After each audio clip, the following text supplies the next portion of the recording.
Assalamualaikum warahmatullahi wabarakatuh. Waalaikumsalam warahmatullahi wabarakatuh. Alhamdulillah, alhamdulillahi rabbil alamin. Assalatu wassalamu ala asrafil anbiya'i wal mursalin Sayyidina wa maulana Muhammadin. Ashhadu an la ilaha illallahul malikul haqqul mubin wa ashhadu anna Muhammadan abduhu wa rasuluhu was-sadiqul wa'dal amin. Allahumma sholli wa sallim wa barik wa karim ahzanul nabil karim. Ihdinil ladzi min jamalika wa innal ladzi min jalalika wa innahu min kitabika wa tahirin wal mujahidin amma ba'du ibadullah wa ittaqullah. Bersyukur kita kehadirat Allah dengan mengucapkan alhamdulillahi rabbil alamin atas segala limpahan karunia, rahmah dan hidayahnya, serta dengan izinnya juga kita dapat menjalankan amanahnya, beramal dan beribadah zahir batin dunia dan akhirat. Bersalam kita takkan pernah dilupakan, marilah sama-sama kita sampaikan kepada junjungan kita Nabi Allah, Nabi al-akhirul zaman, Rasulullah Muhammad sallallahu alaihi wasallam. Atasnya kalimahnya kita kalamkan bersama-sama dengan membacakan Allahumma shalli ala sayyidina Muhammad wa ala ali sayyidina.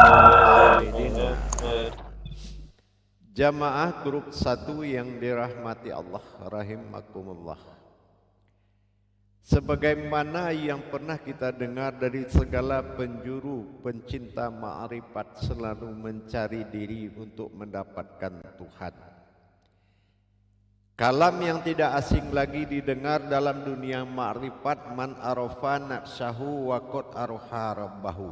Itu kalam yang tidak asing lagi.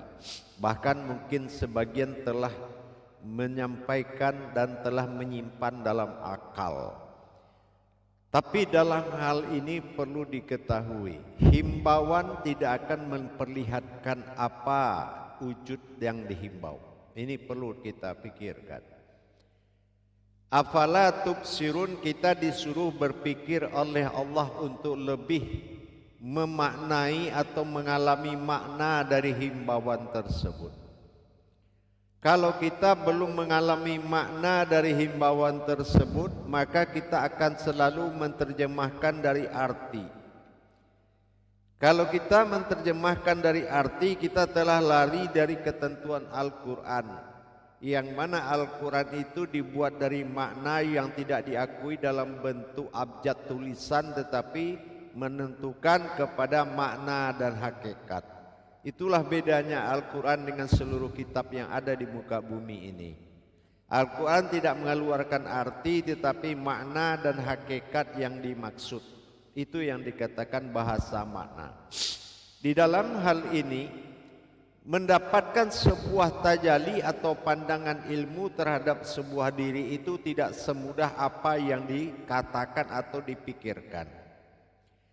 Alam rahasia akan terbuka dengan diri rahasia menuju kodrat rahasia. Itu adalah jalan utama bagi Allah. Jalan utama bagi Allah adalah jalan tersulit bagi akal dan nafsu. Sudah pasti akal kita akan kewalahan dan nafsu akan merasa sulit. Tetapi karena kodrat Al-Quran dibuat dari hakikat dan makna, maka maksud inilah yang akan menjadi suatu jabaran.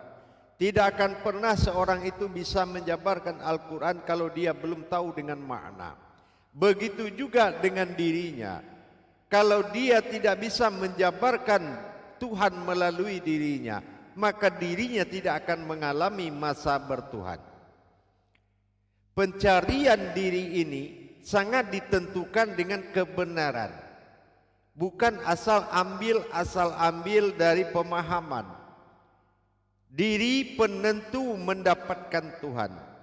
Man arafa nafsahu wa qad araha rabbahu, sudah sangat jelas. Tapi nafsahu, ingat, di sini man arafa nafsahu, mendapatkan diriku. Diriku inilah yang membuat banyaknya kegagalan umat mendapatkan yang dimaksud diri tadi. Banyak kegagalan umat, apalagi dalam masa pencarian diri. Diri adalah salah satu batin Allah yang tidak bersekutu dengan batin semua batin dan wujud semua wujud. Ini yang dikatakan diri, atau kita sebut dengan nafs. Banyak kegagalan mendapatkan kodrat diri, karena diri ini adalah tajali sifat baginya, tajali sifat bagi keakuannya untuk menuju ketuhanannya. Nah, karena keinginannya menjadi Tuhan, maka bersifatlah ia pada sifatnya sendiri.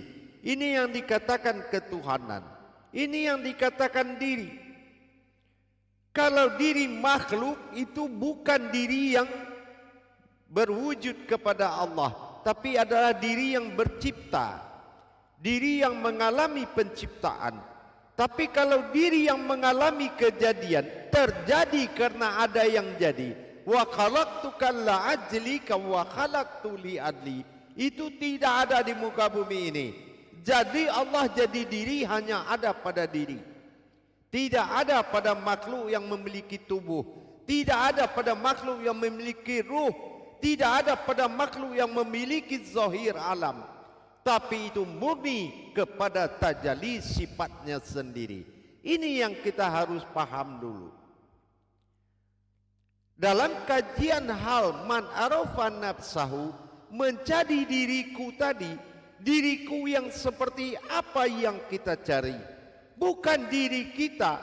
Kita ini sebuah keinsanan baginya untuk menikmati ketuhanannya, karena dia ingin menjadi Tuhan. Maka kita mengalami masa menikmati, masa mengalami, masa menjalankan, masa mengenal. Inilah insan. Nah, diri yang kita maksud di sini bukanlah diri yang terbuat dari ciptaan, tapi diri yang diberikan tempat dia bersifat. Ini yang dikatakan diri yang dimaksud hamzah. Dia bersifat sebagai diri pada kodrat zahirnya, yaitu kodrat sifat bernama, kodrat tajalli sirnya. Ini yang kita cari. Mana dirinya tadi? Inilah yang dikatakan yang berwujud lam alif hamzah ya. Mana yang dikatakan lam alif hamzah ya tadi? Diri yang seperti apa yang Allah maksud diriku? Nafsahu, artinya diri yang dikatakan diri Jalalullah. Ya, ini yang dikatakan Jalalullah. Seperti apa yang beliau katakan? Allah pernah menyampaikan, Jalalahu insan alamul tawasid baina Allahul mulki was-sahadah wa baina fil malakut. Nah, ini kita harus paham. Manusia itu adalah alam yang ada di tengah-tengah dua alam. Jadi kalau kita melihat kodrat mim nun sin iya di empat kodrat batin, ya, diri batin, itu namanya alam, ya, alam kodrat diri batin.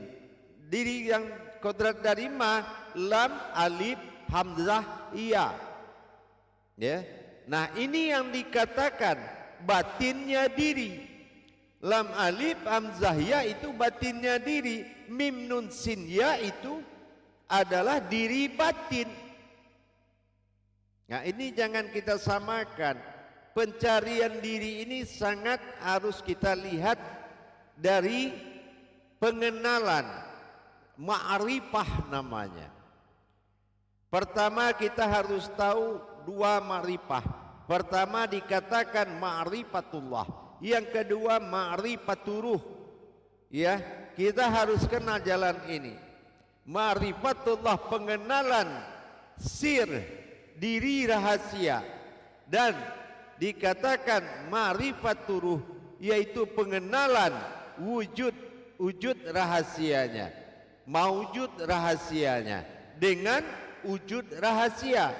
Kalau wujud rahasia itu ma'rifatullah, tapi ma'rifaturuh itu adalah maujud rahasianya. Tetapi di balik itu ada wujud yang dirahasiakan. Nah ini kalau tidak didirikan wujudnya, maka maujud rahasia dengan wujud tidak akan menjadi kodratnya.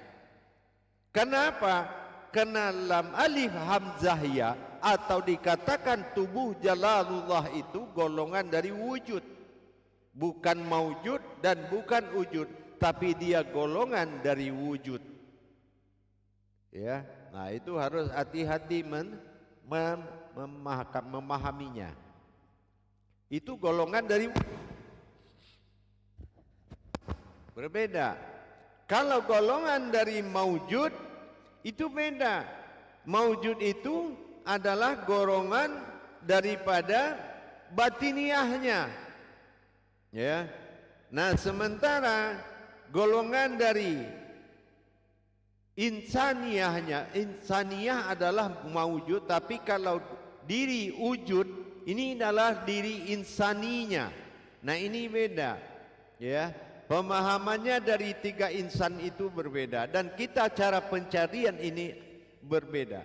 Maka saya bilang kita akan memasuki pelajaran awal tentang pengenalan diri, ya, yaitu pada tahap pertama. Ingat jamaah, kita akan belajar tahap pertama. Kenapa dibikin bertahap?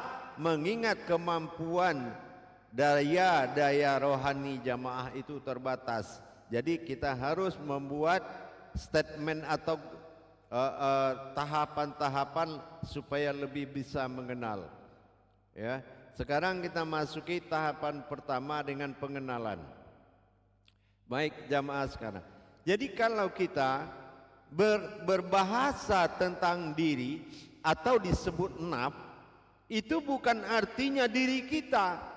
Nah ini jangan salah paham. Kita ini hanya sebuah alam, ya, sebuah alam yang mana khasar alam ini adalah titik temu dari tiga insan. Insaniyah adalah mulki, alam nyata. Yang kedua dikatakan alam sibaharu atau dikatakan alam muluk atau alam jasad. Nah itu ada di tengah-tengah dia, tumpuan barometer kalau orang sekarang bilang. Tapi kashar kalau Allah bilang. Nah titik temunya, titik temu insan. Yang ketiga itu adalah alam goib atau alam ruh, segala yang hayat. Nah ini disebut malakut, posisinya pada qalbi kalau di hati kita, di diri kita.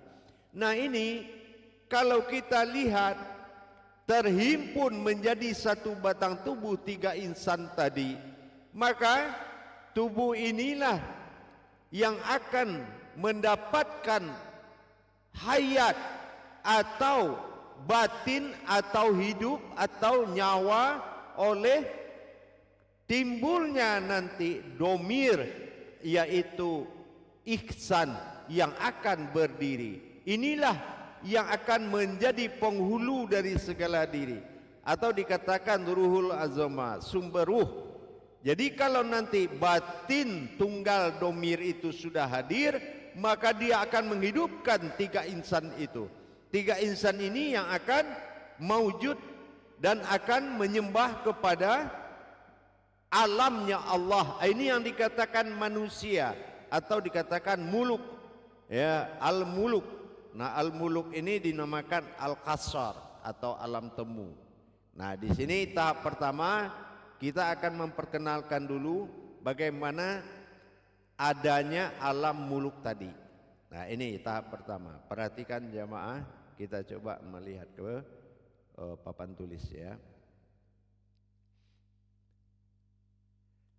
Kita akan melihat dulu kepada wujudnya dan belajar kepada pemahaman. Baik, kita belajar ke arah papan tulis supaya semua bisa menyimak. Baik, jamaah. Bisa dilihat di layar HP masing-masing?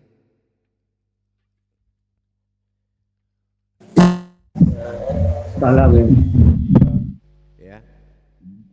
Jadi biar murah melihatnya, nanti dimiringkan HP-nya kalau di HP ya. Nah, jadi saya berbicara, saya tidak muncul supaya bisa dimaknai ya. Nah, ini papan tulis sudah bernama judulnya Ma'rifah ya. Ma'rifah. Nah, gitu ya. Ini saya sudah menulis di sini sebuah judul namanya Ma'rifah ya. Namanya ini Ma'rifah ini ya. Nah, mengenal ya. Di sini dinamakan mengenal, Ma'rifah.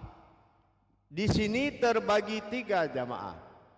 Pertama yang wajib kita kenal adalah tingkatan wujud. Yang kedua tingkatan wujud. Ketiga tingkatan maujud. Nah, begitu caranya mencari diri ya. Nah, jangan kita mendapatkan pengajian tanpa tajallinya. Nah, seperti ini pengenalan, ma'rifah, mengenal.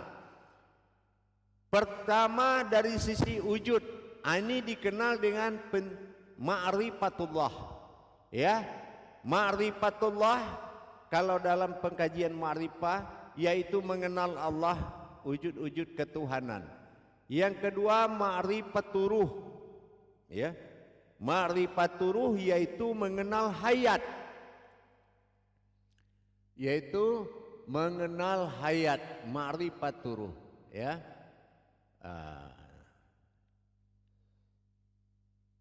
Jadi dari ma'rifah tadi kita mengenal yang namanya ma'rifatullah dan ma'rifaturuh.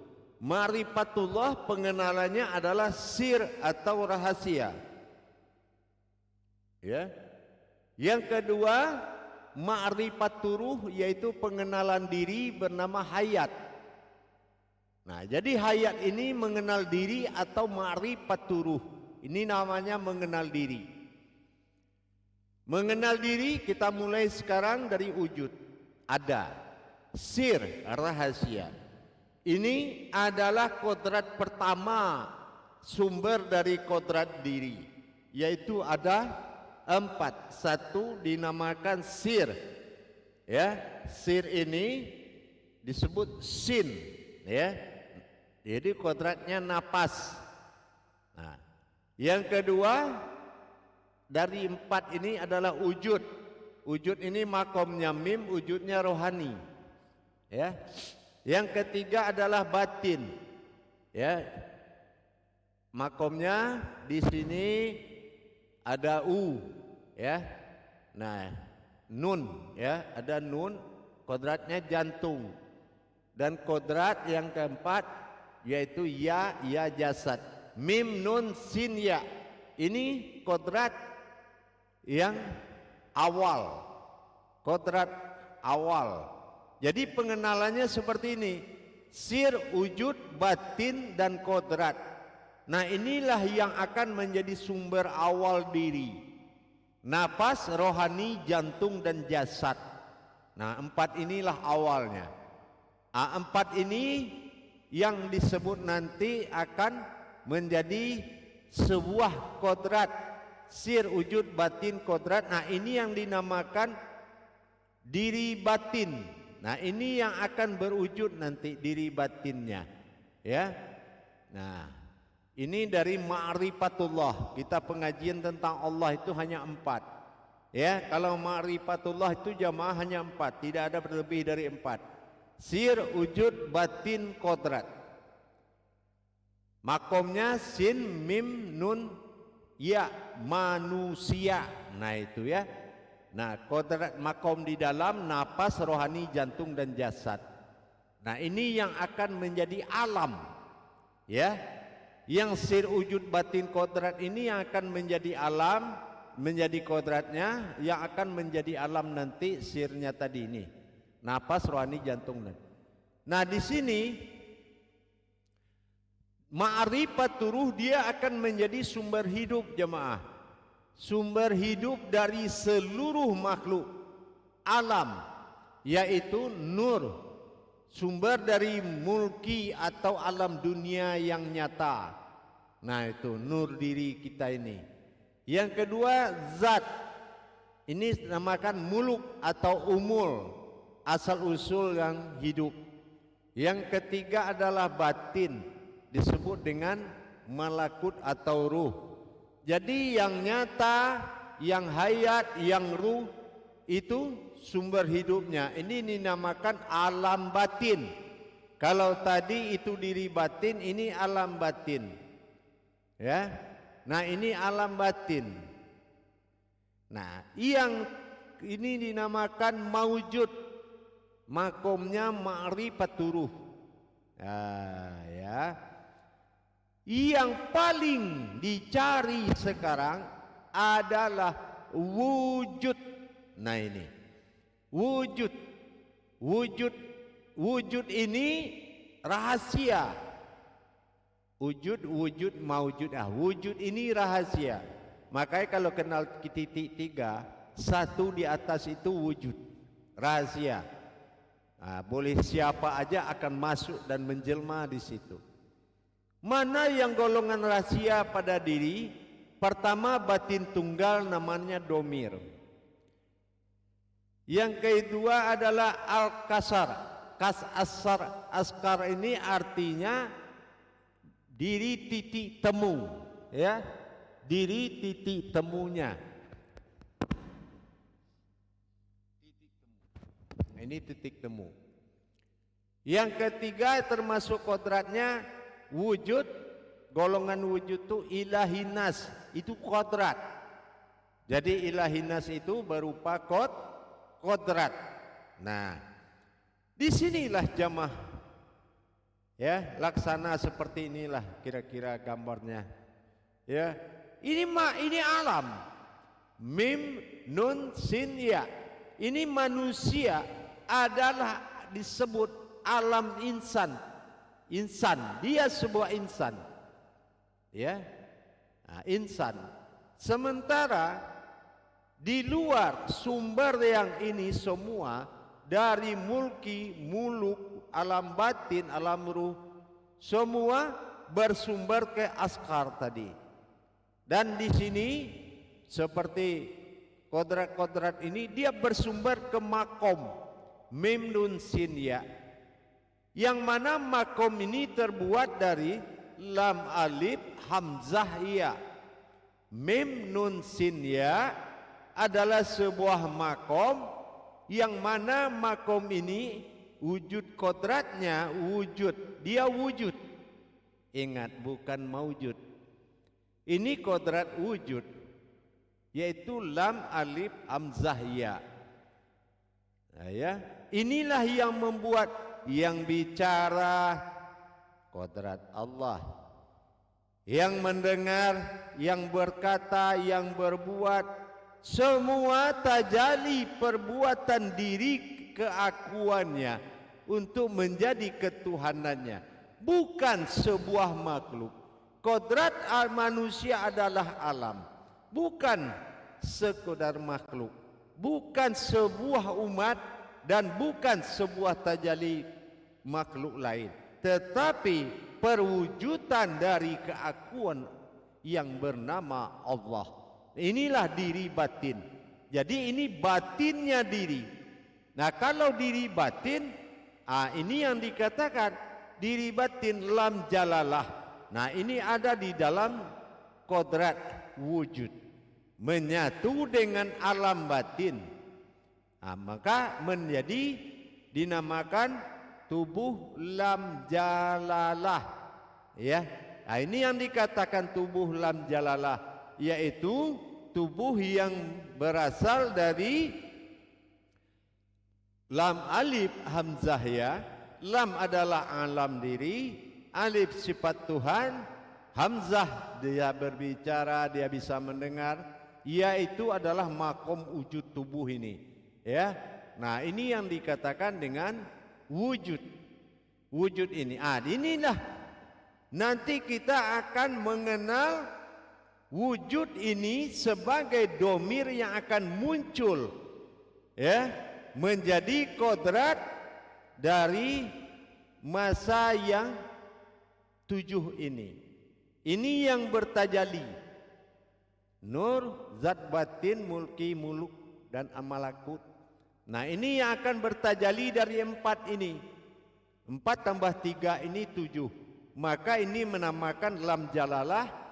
Dia akan mendirikan diri lam jalalah, yaitu miliknya semua, atau dikatakan la maujudun illallah, wujudullah. Nah ya, jadi jangan kita hanya sekedar mengerti apa yang dikatakan wujudullah, tetapi di sini diterangkan dengan jelas.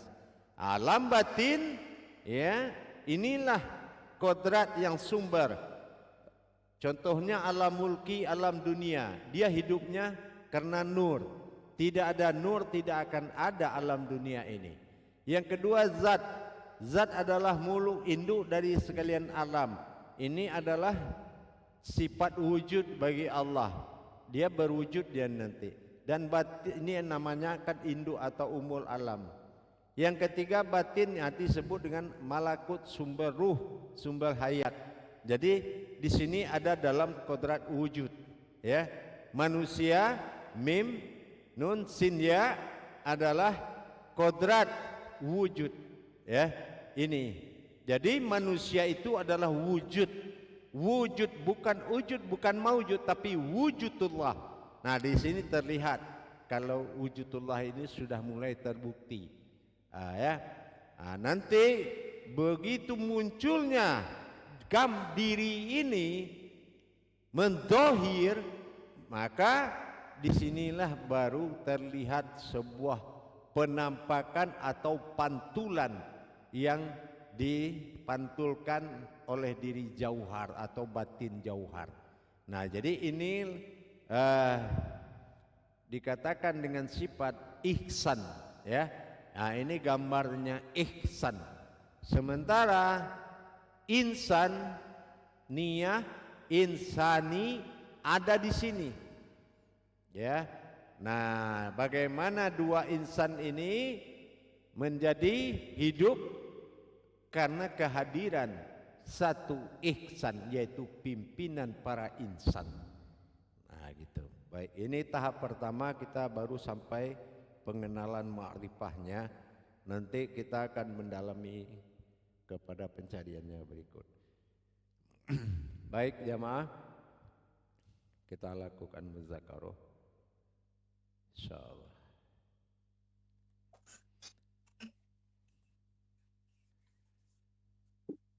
Baik.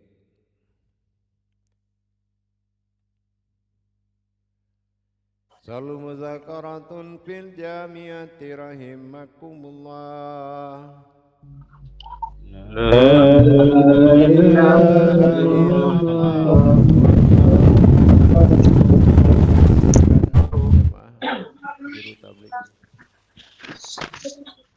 Assalamualaikum warahmatullahi wabarakatuh.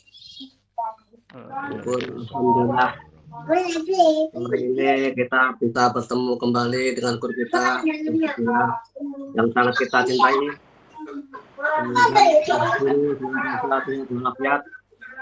dan bahagia beserta keluarga, sehingga bisa selalu membimbing kita semua. Amin. Terima kasih Pak Nani yang sangat dasar sekali, yang mana akan kita kaji bersama-sama tentang pengenalan diri tahap pertama ya Guru ya, yaitu ma'rifah antara lain wujud dan maujud. Kepada saudaraku semua yang ingin bertanya, mungkin yang memperdalam kajian ini, kita persilahkan untuk mengangkat tombol tangannya. Terima kasih.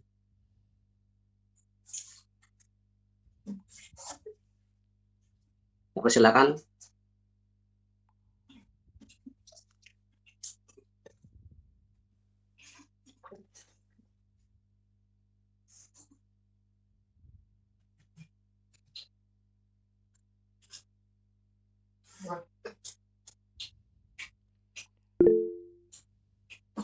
Ya, Bapak Lalu Muhyiddin, dipersilakan.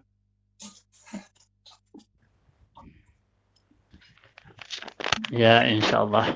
Pak Juru Tabligh, alhamdulillah.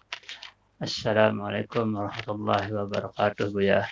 Waalaikumsalam warahmatullahi wabarakatuh. Insyaallah semoga Buya sehat walafiat di dalam bulan puasa ini Amin. beserta keluarga. Insyaallah. Insyaallah, amin. Tadi telah kita diberikan tayangan atau tausiah pengenalan hakiki di dalam tahap pertama tentang diri kita ini. Tentunya kita harus lebih mengenal siapa yang wujud terus maujudnya. Insyaallah Buya, yang saya tanyakan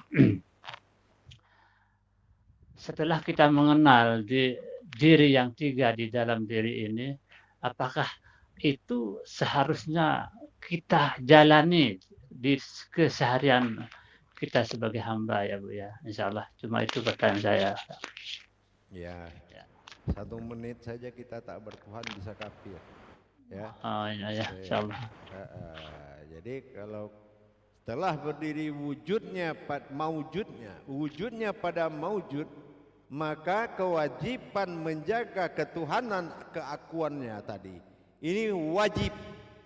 Jangan sampai ada alam ini yang kufur dan kafir kepada Allah dengan adanya sebuah wujudnya yang sudah memperlihatkan diri. Paham? Ini kita cerita wujud, bukan kita cerita kita umat dan segala macam. Jangan ke situ larinya ya. Cerita pada wujud. Kalau sudah wujud ini maujud, berarti alam akan bertasbih memujimu, dan disitulah dia menetapkan ketuhanannya. Nah begitu. Jadi inilah fungsinya setelah hadirnya diri domir dari batin tunggal itu maujud nanti, maka dia bernama manusia. Manusia itu adalah alam. Ini yang dikatakan Allah tadi.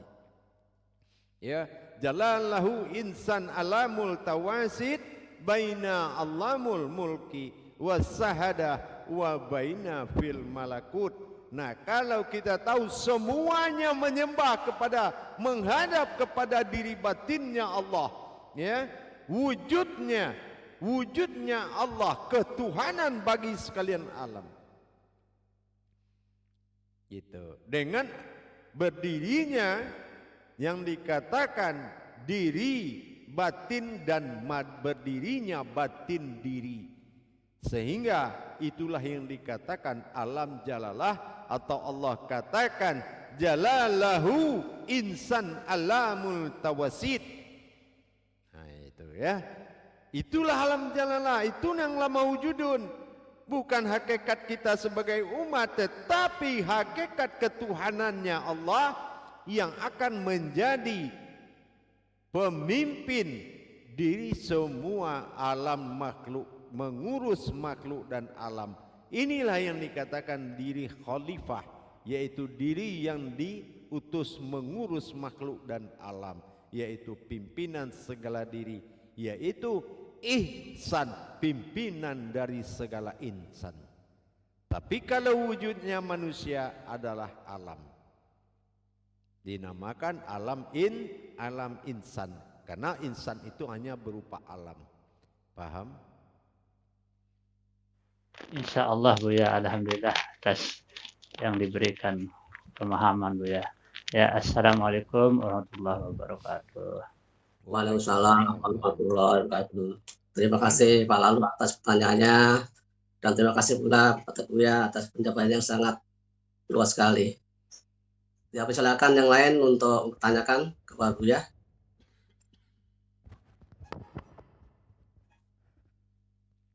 Masih ada pertanyaan? Baik Buya, kalau yang nggak ada, oh ya silakan Pak Imam. Assalamualaikum warahmatullahi taala wabarakatuh, Ayah. Waalaikumsalam warahmatullahi wabarakatuh. Semoga Ayah sehat selalu, begitu juga dengan keluarga semuanya. Insyaallah. Selamat menjalankan ibadah puasa Ayah. Mohon ridha Ayah, mohon doanya Ayah, Insyaallah. agar kami dapat melaksanakan ibadah puasa ini secara sempurna. Baik. Baik Ayah, terkait dengan apa yang telah Ayah jelaskan tentang bagaimana perjalanan ma'rifatullah ini. Ketika tadi dijelaskan ada wujud, dan ada maujud. Nah, kita bicara tentang wujud, tentu bicara tentang sir wujud dan batin. Ketika bicara tentang maujud, kita bicara tentang ayat yaitu nur zat dan batin. Kemudian bicara wujud ini Ayah, ketika wujud. Nah, tentu sesuatu ketika wujud ini, dia akan wujud menjadi suatu pemimpin bagi semua makhluk. Betul begitu Suti Ayah? Iya, betul. Ya. Nah, ini dalam proses pencariannya, maka kita harus bisa menghadirkan diri batin yang menjadi wujud ini ya. Begitu ya, ya. Iya, betul.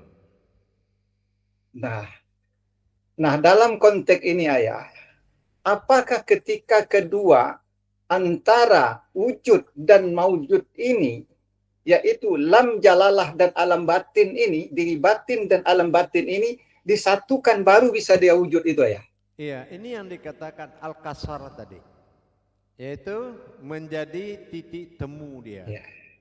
Di situ pertemuannya semua, ya. Nah, di situ pertemuannya di alam tuh yang dinamakan manusia, ya, disebut dengan nas. Nah, itu pertemuannya di situ, alam hidup namanya, alam yang bisa dibicara, alam kalau disentuh dia terasa, dan kalam yang bisa melihat. Ini dinamakan sifatnya alam muluk, alam yang bisa diajak bicara, gitu ya. Nah, gitu. Beda dengan alam yang lain. Mulki dia nggak bisa diajak bicara. Kalau kita pergi ke gunung, kita sapa gunung itu dia diam aja, ya. Nah, begitu juga alam ruh. Assalamualaikum, kita bilang ke ruh itu diam saja, dia nggak bisa bicara. Nah, kenapa? Karena sudah ada alam yang mewakili dia berbicara. Nah, gitu ya. Alam yang sudah lebih istimewa yang disebut dengan alam muluk, ya. Alam muluk ini adalah suatu alam kashar, tempat titik temunya semua.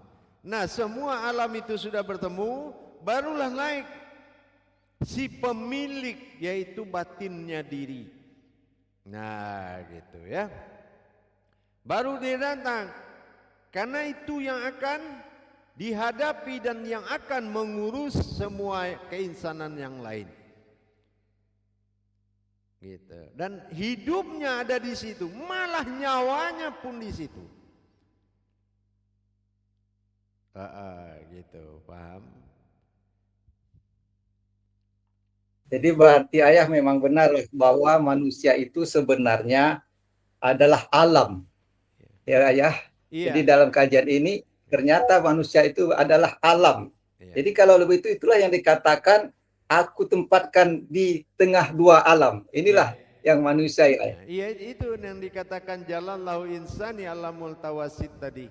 Baina alamul mulki was sahadah wa baina fil malakut.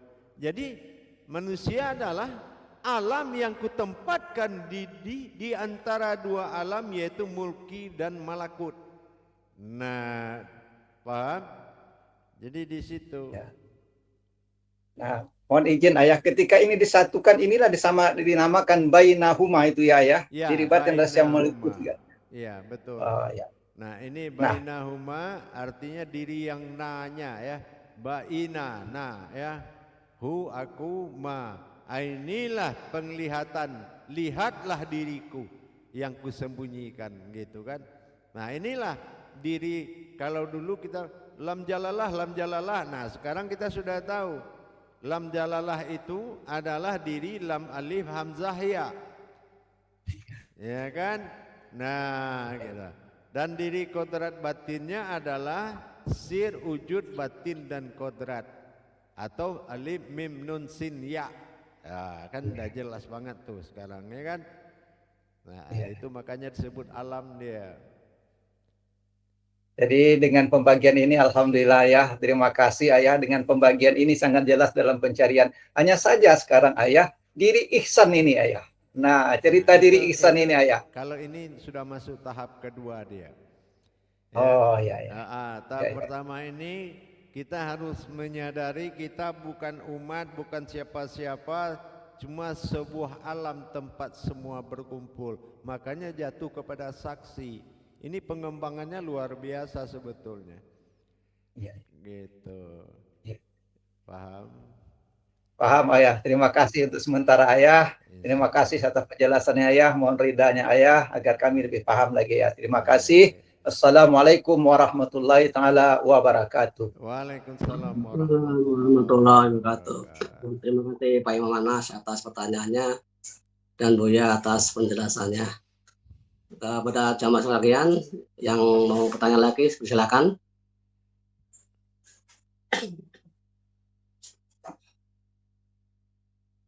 Baik, assalamualaikum warahmatullahi wabarakatuh, Buya. Waalaikumsalam warahmatullahi wabarakatuh. Mohon penjabarannya sekali lagi, Buya, tentang min, nun, sin, dan ya, itu makom daripada wujud, Buya. Ya. Min sudah nyata ada sebuah diri, nun batin, ya, sin hayat hidup, ia dan berupa. Nah, gitu ya. Ya, semua diri itu yang dinamakan dengan mubarakah, ya. Diri mubarakah. Telah hadir sebuah batinku yang bisa tempat kalian meminta. Nah, sama itu, ya. Ma min nun sin ya. Siapa di dalam kodrat itu? Itulah yang dikatakan sir batin wujud dan kodrat. Nah, itu yang dikatakan mim nun sin ya, artinya sir batin wujud dan kodrat. Nah, inilah ya, itulah yang akan maujud nanti setelah munculnya diri rahasia pimpinan segala diri tadi, ihsan itu, ya. Nah, barulah jelas fungsinya nanti. Paham kira-kira? Insyaallah, Buya, alhamdulillah, terima kasih, Buya. Nah, jadi jelas nanti penempatan insannya, insaniyahnya, insaninya. Nah, gitu. Jadi dia berkumpul dalam satu pimpinan dari semua insan, ihsan. Nah, gitu. Nah, batasannya di situ. Setelah dia muncul nanti itu akan membawa perubahan yang lain, ya. Suatu. Ya. Karena dia golongannya wujud, ingat itu. Ya, golongannya wujud. Kenapa golongan wujud? Ihsan ini kita belum tahu siapa ihsan ini sebetulnya. Nah, ini masih misteri dinamakan dengan wujud, ya. Itu masih misteri dinamakan wujud. Belum sampai kajian ke situ, tapi itu adalah sebuah wujudullah, gitu. Paham? Baik, insyaallah, Buya. Terima kasih, Buya, atas penjelasan, Buya. Baik. Yang lainnya siapa, silakan untuk bertanya. Silakan. Silakan.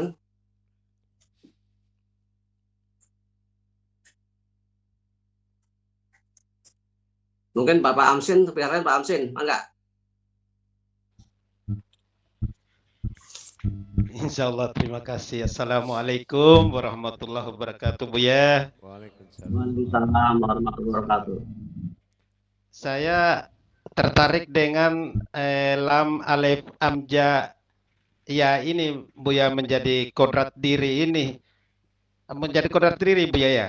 Iya, betul. Itu ya, mohon penjelasannya lagi, bisa menjadi kodrat diri itu, Buya. Lam halif amzahya itu namanya diri alam jalalah, ya, yaitu alam sirnya Tuhan yang tidak boleh berkodrat siapapun, mau bilang manusia, mau bilang makhluk, malaikat, nabi, enggak boleh, ya.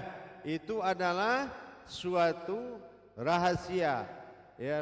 Jalalah lam alif, ya, lamnya alif. Nah, lam alif pasti enggak kelihatan, alif terutama juga enggak kelihatan, rasir. Jadi itu yang dikatakan lam jalalah, ya.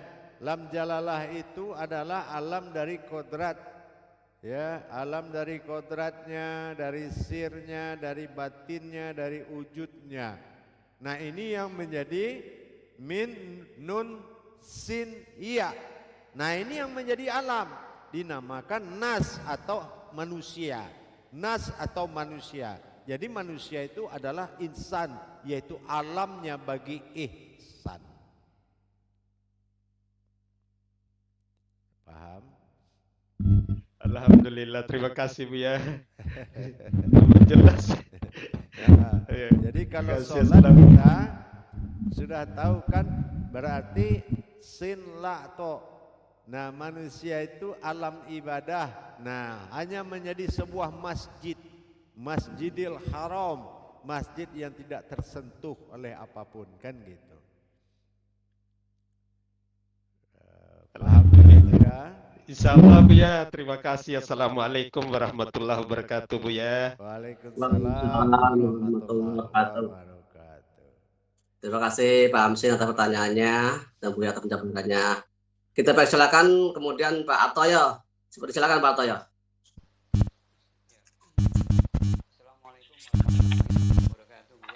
Waalaikumsalam warahmatullahi wabarakatuh. Apakah Bu ya, wujud ini adalah tubuh lahu Bu ya? Tidak mungkin kita paham soal wujud, karena wujud itu mengikuti tajalli kajinya nanti. Kalau tebak-tebakan begitu kita tidak mau. Kita tidak mau menebak, ya. Kemana tauhidnya nanti ikuti saja. Paham? Oh, paham Bu ya. Ya, Ya, sekarang maksudnya ini baru jatuh kepada keumatan. Kenapa menamakan lahu? Ya, jadi kita masih dalam kaji ketuhanan yang dipercayakan sebuah batin rahasia. Nah, begitu. Ya. Makanya dia ada di makom wujud. Kalau wujud ini tidak bisa ditebak, sesuai dengan makom kajinya. Siapa yang muncul di situ nanti? Lihat wujud siapa. Nah, ini yang dikatakan wujud. Kalau maujud jelas bentuknya. Kalau wujud jelas ada. Tapi kalau wujud, naib pencariannya rahasia. Sama dengan sifat 20 dibagi 3, salbiyah, nafsiyah, manawiyah. Siapa yang tahu dengan nafsiyah? Karena dia golongan wahdaniyah. Tidak bisa ditebak dia. Gitu. Paham? paham Bu ya. Insyaallah. Baik, insyaallah. Ya, ikuti aja tauhidnya. Assalamualaikum warahmatullahi wabarakatuh. Waalaikumsalam warahmatullahi wabarakatuh. Terima kasih Pak Atoyo atas pertanyaannya dan Buya atas jawabannya. Kemudian Pak Imam Anas mencoba lagi. Silakan. Assalamualaikum warahmatullahi wabarakatuh. Izin bertanya lagi Ayah. Iya, silakan. Ini setelah tadi Anda mendengar ya, dari pertanyaan Pak Hamsin tentang lam alif hamzah iya ini. Ini kan sebenarnya kalau kita larikan dia ini, ya inilah yang aku ya, yang hayat itu yang ayah. Kemudian dia berhayat di alam-alamnya, yaitu manusia. Dia bersifat pada sifatnya, seperti itu jadinya ya. Iya, batasan kita kan sampai diri batin, tidak membahas akunya kita kan. Iya. Kita membahas batinul batin. Kan gitu. Kalau jatuh ke aku, judulnya jatuh ke diam. Jatuhnya ke diam. Karena ini dia memperkenalkan ketuhanannya dengan memunculkan batin rahasianya. Iya ya, terima kasih Ayah. Terima kasih Ayah. Assalamualaikum warahmatullahi taala wabarakatuh. Waalaikumsalam warahmatullahi wabarakatuh.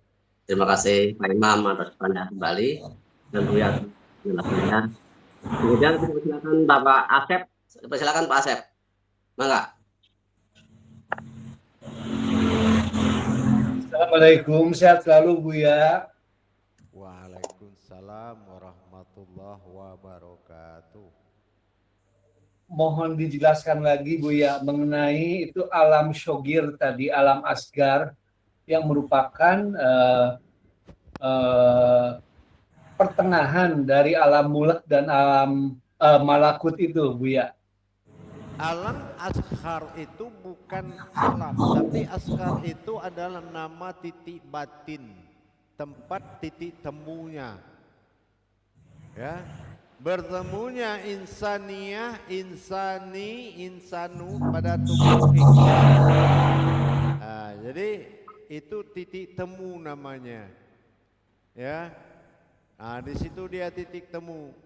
Kalau insaniyah, insannya tinggal di hutan, itu bukan insaniyah namanya. Insaniyahnya alam ini ada di diri kita. Ini tahap kedua akan dikaji. Insaninya makhluk ada juga di diri kita.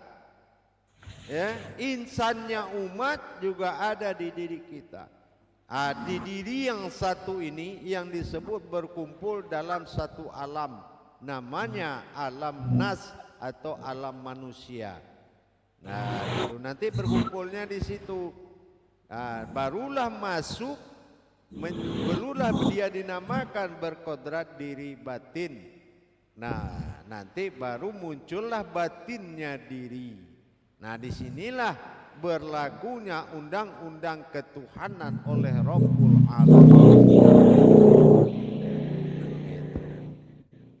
Kalau belum masuk dan belum muncul batinnya diri tadi, itu tidak berlaku undang-undang ketuhanan. Makanya dia cuek, kita juga cuek gitu. Gitu, paham? Insya Allah, Buya. Baik, gitu. Baik, jamaah. Kita ketemu 10 menit lagi. Assalamualaikum warahmatullahi wabarakatuh. Waalaikumsalam.